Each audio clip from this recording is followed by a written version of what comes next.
Greetings Earthlings, welcome back to the channel. My name is Sumed Chatterjee from the Flow Zone Academy. I'm a flow state specialist, a channeler, a bliss guide, and I'm here to talk about telepathy, okay? A very, very controversial topic, I'm sure, for a lot of people. Probably a lot of skeptics are out there trying to discredit this thing, that it's not real. Whereas we have evidence of like Neuralink, coming up in the future. A lot of studies, actually Harvard Medical School had a study where they sent a person's thought from France to India, right? That's wild to me. A lot of these studies also use EEG as a way to measure that, and then they almost interpret the electrical signals into meaning thoughts and words and so forth. In all the studies and different things that I've seen, I've understood that there is a general theme in a lot of this. So again, this is coming from my own experiences as a channeler, as someone who practices, practical mysticism on a day-to-day.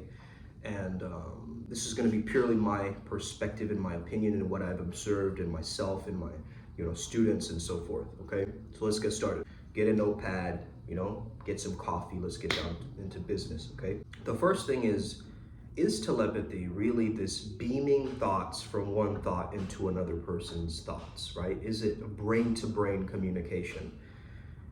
From the different beings that I've spoken to, as well as like intergalactic beings and so forth, a lot of them believe in this concept of telepathy, meaning that they don't really have to try very hard to communicate using words and language. In fact, they can give somebody a very subtle gesture or a cue in the etheric spaces, and they can basically make out what they're trying to tell them. Okay, so it's almost like their interpretation, right, is greater. Their level of interpretation of what another person is saying is greater, and my theory is they're tapped into a similar frequency.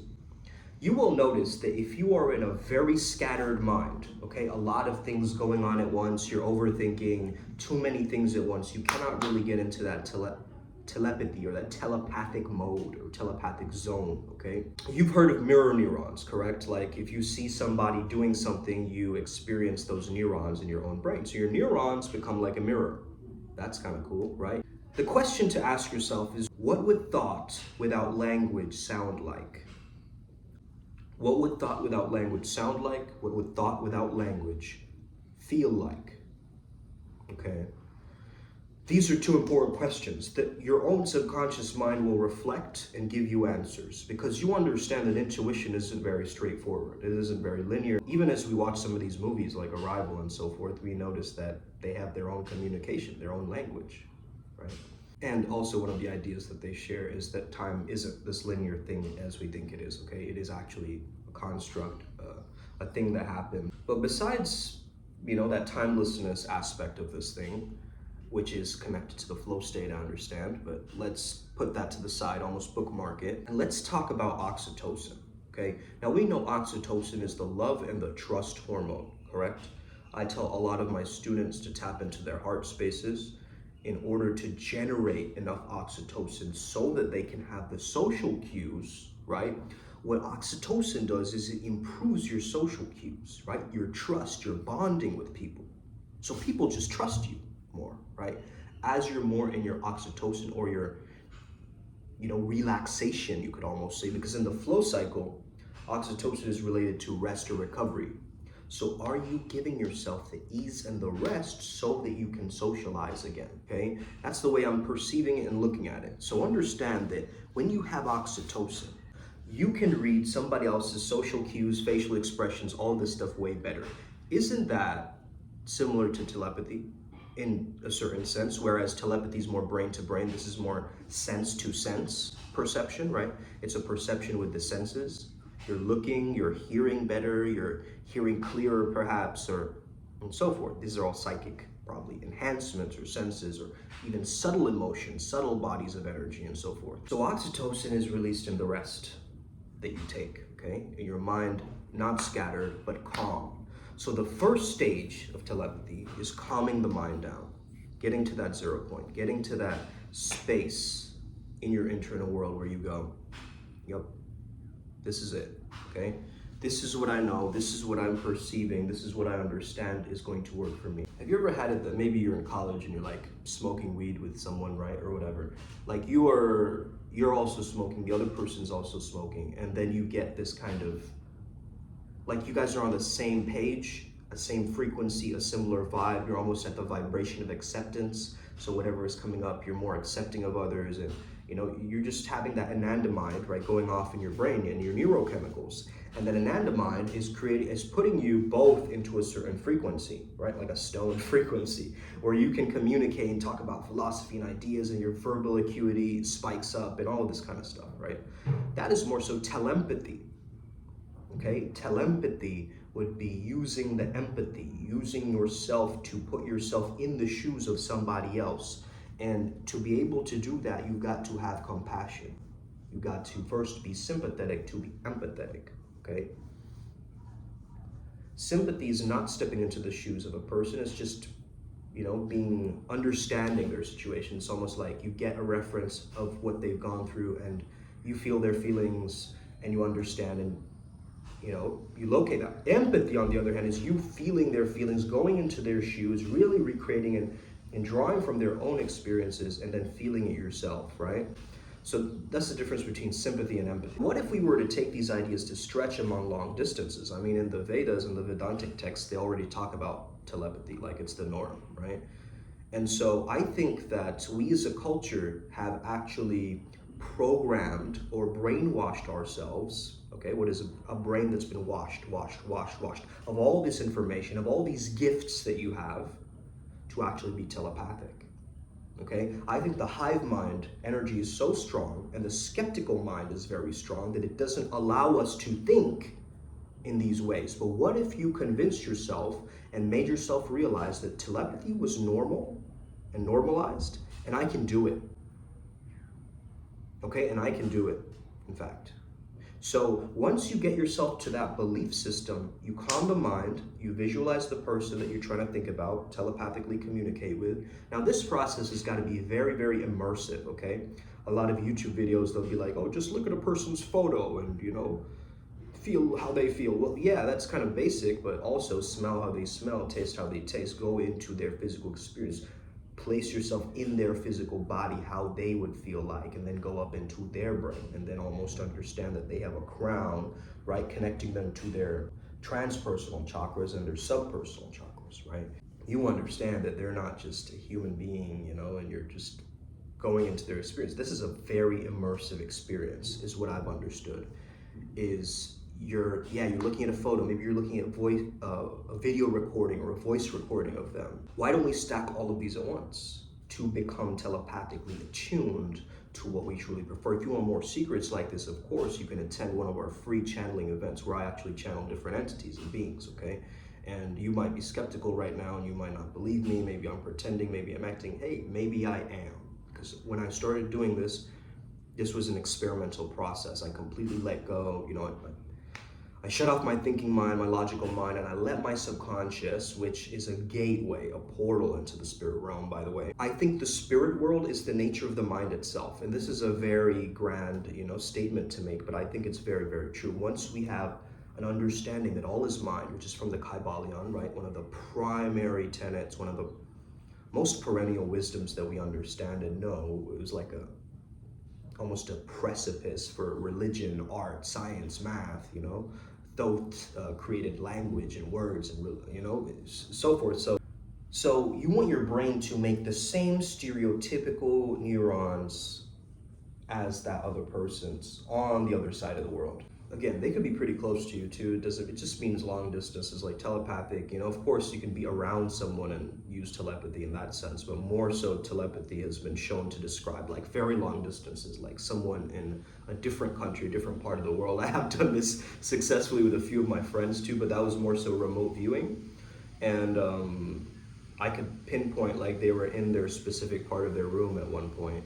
I've also done very trippy things, guys, in my life, and I don't want to share all of it on this channel, obviously, but I once helped this girl, shout out Delna, I don't know if you still remember me, but I helped you find your cat, not once, but twice, okay?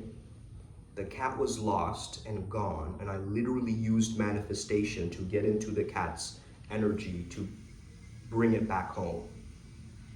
Okay, that might sound outlandish, but that's actually something that I did, guys. And she can tell you, okay, if you ever reach out to her, she's in Kerala right now. And I think I reached out to her on Instagram randomly once. Irregardless of that, even these, well, I want to take a little bit of a segue, just press pause for a second to describe something that I discovered quite recently. So I've been looking into a lot of tantric understandings and Amrita.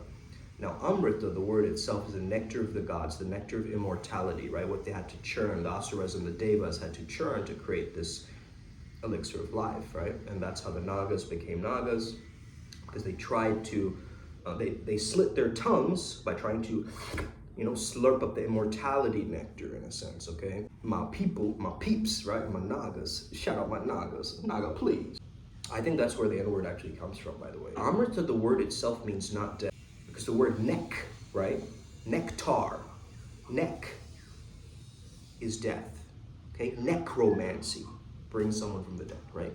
So nectar is death.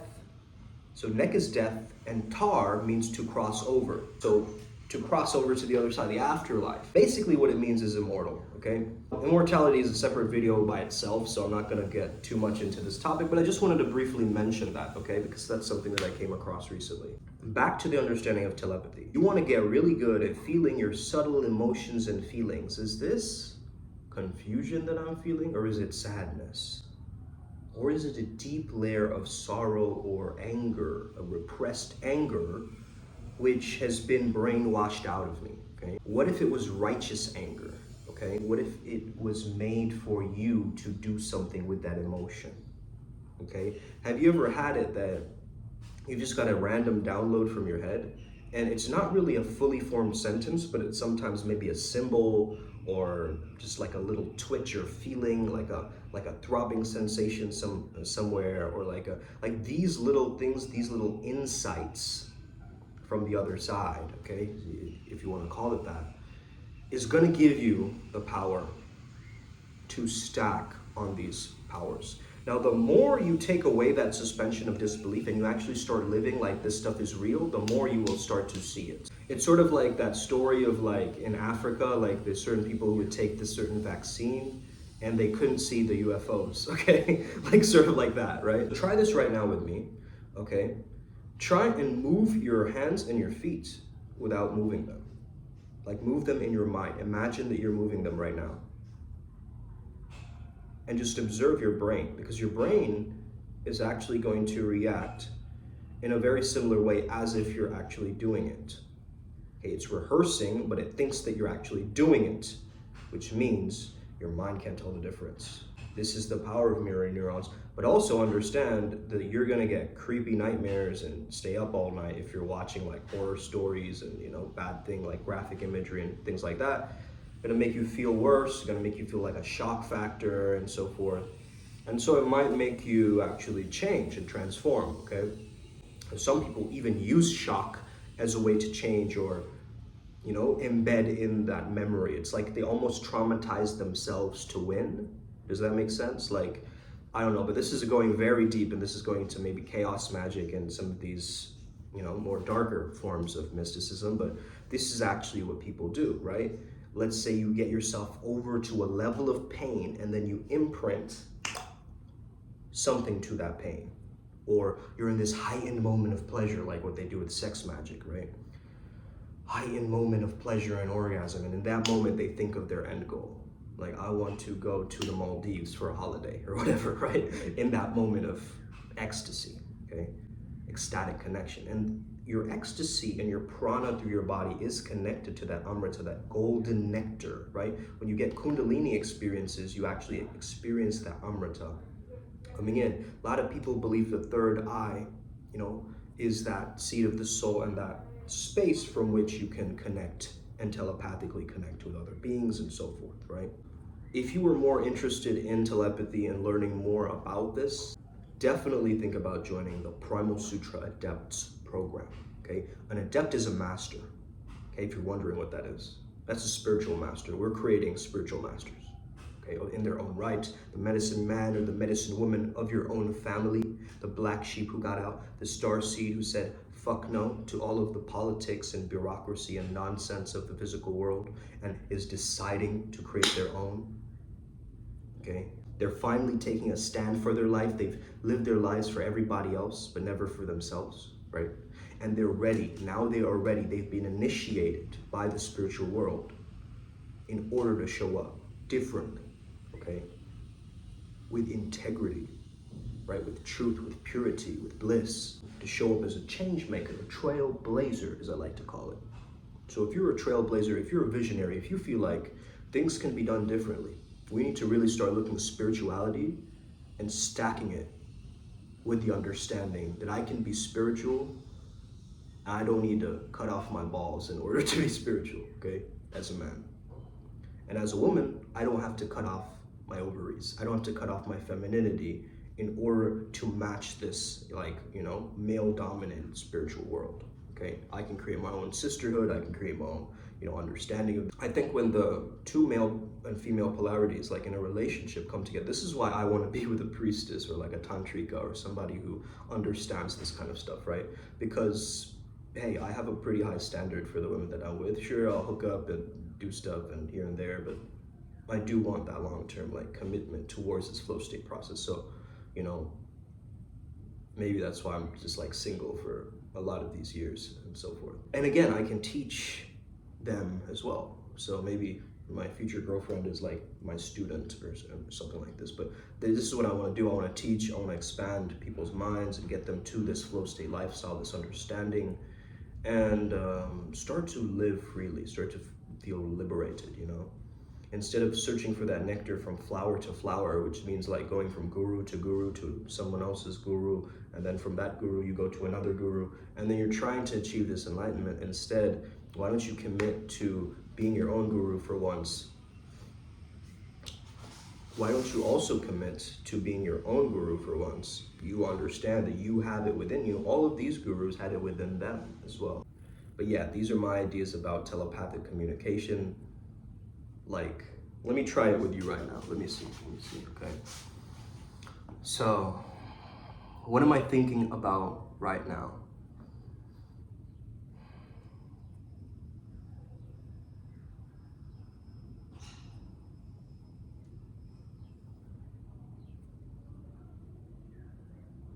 Type it in the comments. Let's get it. Upward Spiral Gang. May we never be the same again. Us, hit that like and subscribe button. We're all gonna make it. Us. See you soon.